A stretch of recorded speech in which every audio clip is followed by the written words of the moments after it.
Here we have Isuzu NTR. Concern is engine light and ESR light showing in the cluster.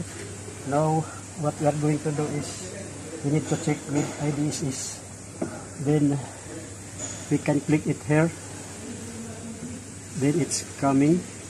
Then after that we need to check the diagnostic trouble code. First we are going to request the bin. So click this one and it's coming. Then okay. Then search bin. Then we can say what is the diagnostic trouble code. So here, since there is multiple light it's coming, we need to select all DTC. Then it will come reading. So we will check what is the DTC. So there is DTC of engine. So the engine is for the V1.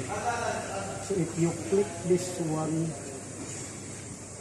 the DTC is P0697, and the EB is also there is rear wheel speed sensor signal error. So that's it, and it's okay.